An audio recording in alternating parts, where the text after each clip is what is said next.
Hello! I would like to show you how to wind a center pull ball of yarn. Right now I have a center pull ball of yarn, and what that means is you have a ball of yarn that pulls from the center and you can make projects out of the middle. And that's nice because it keeps the yarn from flopping around and whatnot. But I would like to split this into two separate balls. So while I'm at it, I'm going to show you how I make a center pull ball by hand.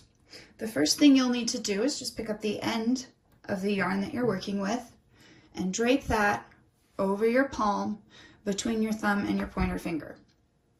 Next, wrap it around your pointer finger and bring it between your thumb and your pointer finger. We're going to make a figure 8 here, so we'll bring it down and around our thumb, back between those two fingers, up and around that pointer finger, and you will start again and continue making figure 8s until you have a little bit more yarn on your fingers. And how much you want to put on your fingers is going to depend on how big you want your ball to be. Here I'm going to be making kind of a small size ball, so I won't go very far. But you could fill up your whole finger before you go on to the next step if you wanted to make a very big ball of yarn. And right now, that's probably as little as you'd like to start with if you're going to make center pull balls. So do at least that much where you can grab it between your two fingers, which is our next step. We're going to grab it between, and we will gently pull it off our fingers and hold it in the middle of that figure 8. When you are ready, you will take the two sides, push them together over your thumb, and then you're going to pinch up here. Now you will start winding around that little bit of yarn you've made. But be careful not to snag the end. You want to keep track of the end because that's where you're going to be pulling your yarn from when you start to work with this ball. So make sure you go around that end and wind and wind and wind.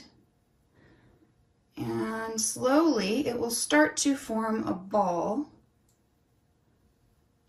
as you add more and more yarn wraps.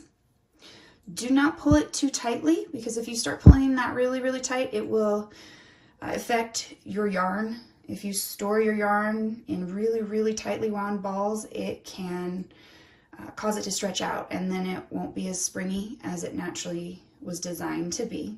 So wrap relatively loosely, but not so loosely that your strings are going to flop all around and cause you to have a tangly ball. So wind around, taking care not to get that tail wrapped into your ball until you have at least a round ball and as much yarn as you need for whatever next project you're doing. Or if you're winding up some scrap yarn from a prior project, then you can wind up all that scrap into one ball. And once that is neatly wound, you'll be able to work with it or store it for later.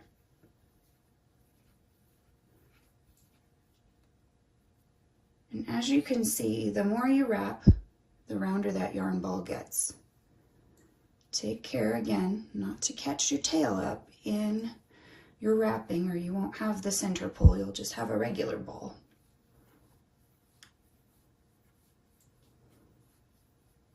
And I think at this point I have enough yarn for my next project.